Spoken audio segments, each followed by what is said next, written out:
October reminds us that awareness can save lives. Breast cancer affects about 1 in 8 women during their lifetime. That's roughly 13% of women in the United States, according to the American Cancer Society, 2025.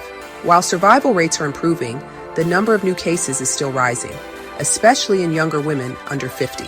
Today, we'll explore how hormones, the very signals that shape our womanhood, can also influence breast cancer risk. Let's unpack what the research shows and what you can actually do about it. Breast cancer begins when cells in the breast grow uncontrollably, usually starting in the ducts or lobules. Some of these cells respond to hormones, especially estrogen and progesterone, which can drive their growth. That's why many breast cancers are labeled hormone receptor positive, meaning estrogen or progesterone fuel them. The connection between hormones and breast tissue growth is powerful, but it's also what makes understanding hormonal risk so important.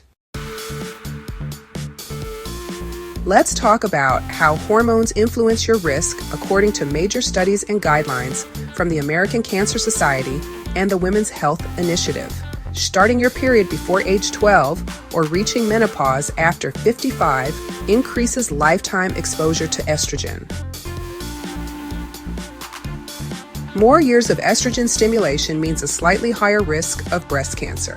Combined estrogen plus progestin therapy for menopausal symptoms, especially when used longer than 3 to 5 years, increases breast cancer risk by about 24% based on the Women's Health Initiative trial. However, estrogen-only therapy used after hysterectomy showed no increase or even a small reduction in risk in some studies. Birth control pills can slightly raise breast cancer risk while you're using them, but the risk decreases after stopping. The absolute increase is small, about 1 extra case per 7,690 women per year, according to a National Institute of Health 2024 meta-analysis. Never having children or having your first child after age 30 slightly raises risk because pregnancy and breastfeeding reduce lifetime estrogen exposure. Breastfeeding for 12 months or longer can lower risk by about 4.3% per year of breastfeeding, as reported in the Lancet 2023.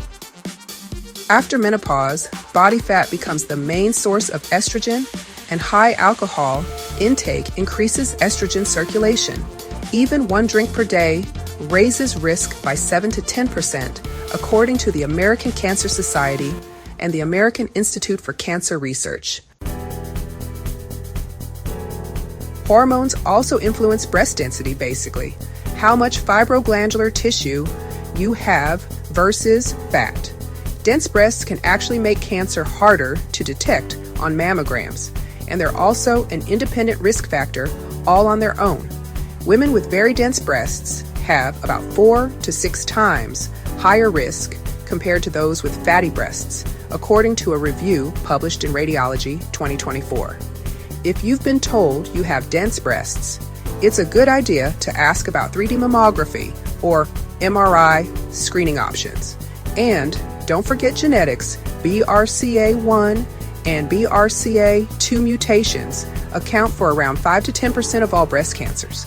But hormones still play a role in risk, even for those women.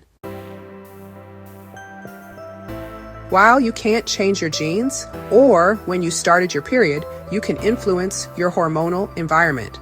Maintain a healthy body weight, especially after menopause. Limit alcohol to no more than 1 drink per day, or skip it entirely if you can. Be mindful with hormone therapy. Use the lowest dose for the shortest time possible, always under your doctor's guidance.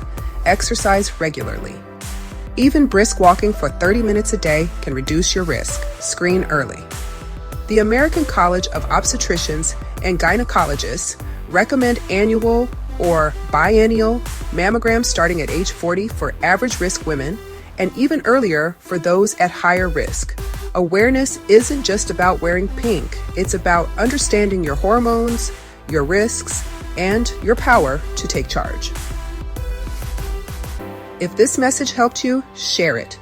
It could honestly save someone's life. And remember, knowledge is empowerment, and prevention really starts with awareness.